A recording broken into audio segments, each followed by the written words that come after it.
Hello, my name is Yana Lishenko, and I am a Google logistician.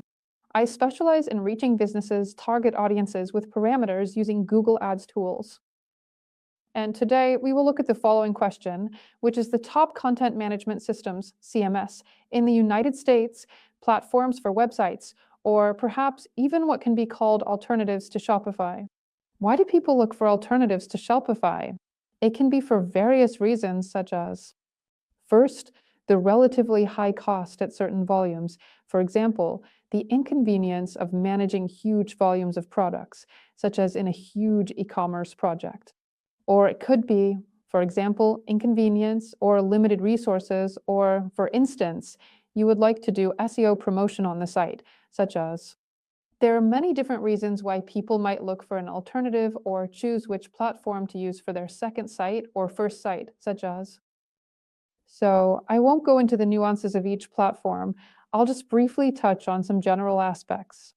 If you need specifics about a particular platform, you can write in comments, and I will make separate videos on that topic.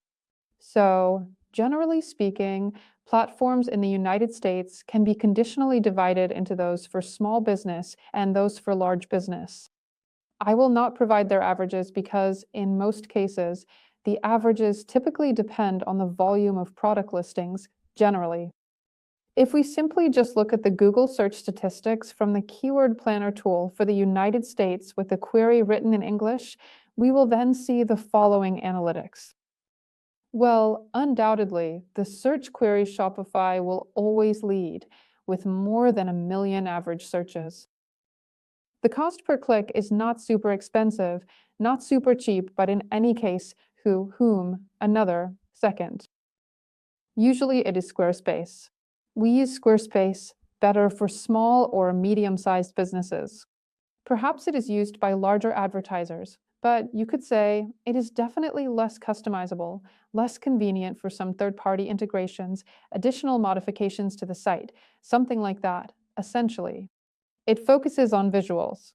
If you need a template and don't want to bother with it, come, buy, and use it, then it's generally a good e-commerce platform.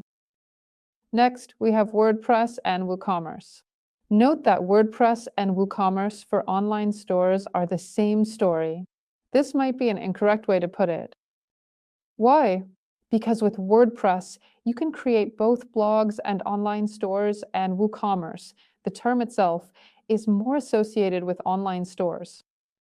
So we definitely have 3 leaders here. There's Shopify, which might be looking for an alternative in Squarespace, but there are also nuances. It might be worth looking at some less specialized, less popular, but highly specialized e-commerce platforms because Squarespace, like Wix, are platforms that are more universal for everyone. Whether you're creating a blog, a business card site, something visually appealing, a site for designers, or something like that. So I would still recommend, if Shopify is a well-positioned e-commerce platform, to look for an alternative among lower frequency searches. Yes, there won't be a very large selection of apps, but in most cases, you can even find something even free or conditionally free as an alternative. So the top 3 are definitely here. Next, we have Ecwid, which is indeed a very direct platform. Here Google shows that the traffic volume is slightly decreasing, but I think this might be a seasonal thing because I'm not sure that it's directly. How is it so unpopular? Here we have BigCommerce alongside Squarespace. BigCommerce is purely a platform, just like Magento. So if we take BigCommerce and our favorite Magento, they, if you notice, do not occupy a large number of average queries, somewhere close to 20,000. The change in traffic volumes, whether annually or quarterly, remains the same. The cost per click is quite expensive if we aim to appear at the top. The reason is simple. These platforms are more suited for large e-commerce projects. So, if you're a large business with a very extensive product range, these 2 platforms might be a better alternative for you because they are specifically designed for this purpose. By the way, on BigCommerce, there is an alternative for small businesses. At the moment, when I am currently recording this, it seems to be around approximately $40 or euros per month if you want to pay monthly. If you pay annually, There seems to be a discount of about $10. You can try to use it, but mainly BigCommerce is BigCommerce because it is for large projects, just like Magento. They're the two main competitors with each other. I would highlight them this way. Next, we have all sorts of Shopify, WordPress. A lot of people are searching for these.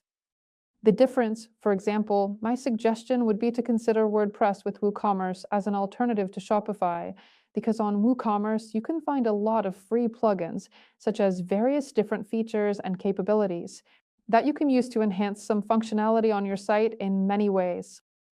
Or maybe even edit something in the code, which Shopify does not allow, because it has its own coding system, and you need to find a specific expert who will handle all of this. All these experts are somewhat unreliable, and not all of them can figure it all out. Shopify is leading. They have a department of programmers who integrate everything into WordPress. It is an open system to code and recode.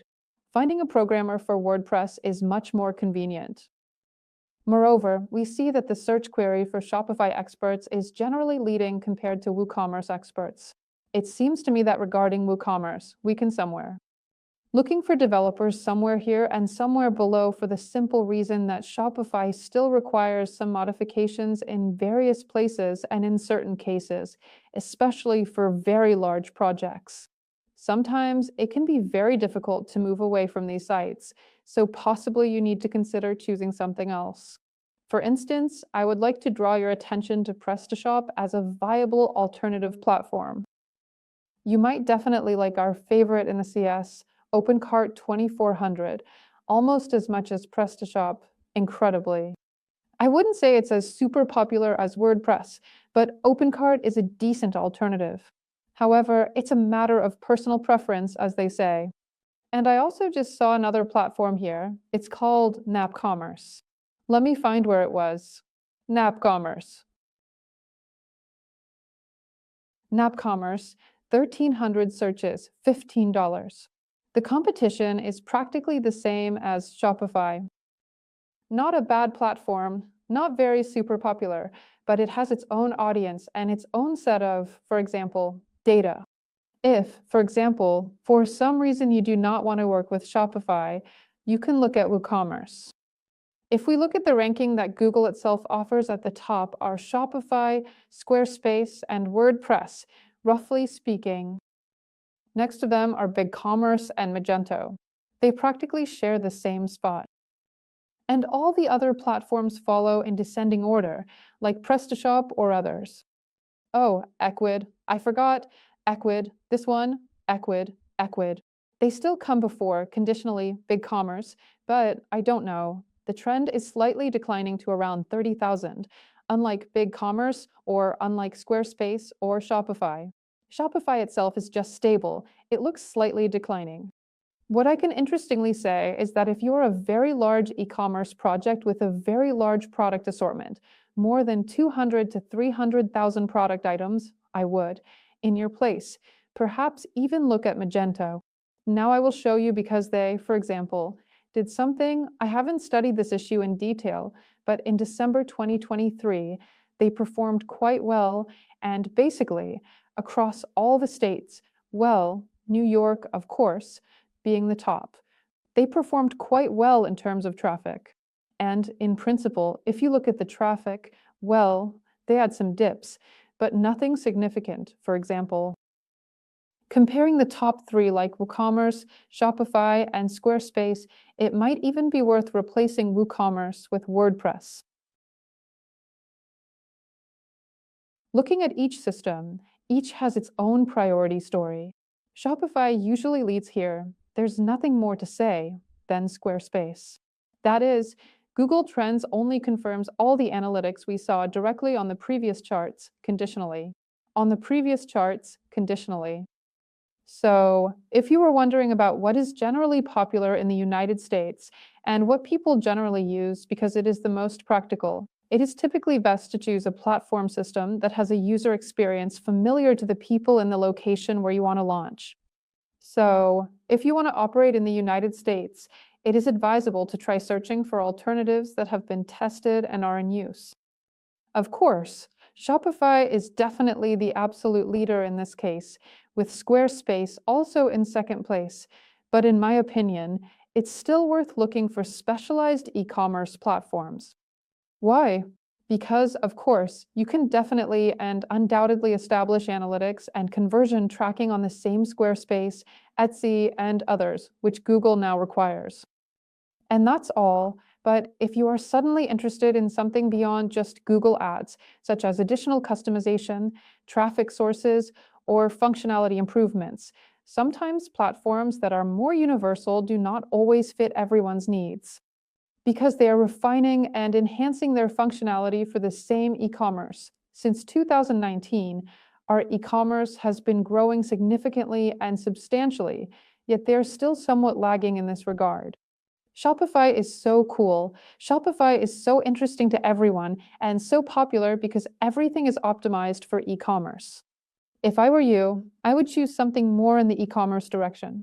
Same e-commerce. If you are very interested in SEO, promotion, or taking a look at the same e-click, maybe you will like it. Should you choose, for example, large platforms like Magento or BigCommerce, or look at options like Ecwid, or perhaps consider OpenCart. But with OpenCart or WordPress, you might need to find developers who can recode something. But the advantage of WordPress with WooCommerce or OpenCart is that the site is definitely yours. Unlike Shopify, Squarespace, and other online e-commerce platforms, you can make a copy of the site, do whatever you want with it, add any tracking codes you want, and more features and functionalities. That is, hypothetically, having your own mini Amazon that does not allow other third-party platforms access to its information, such as photos, customer data, payment methods. All of this is stored by the platforms.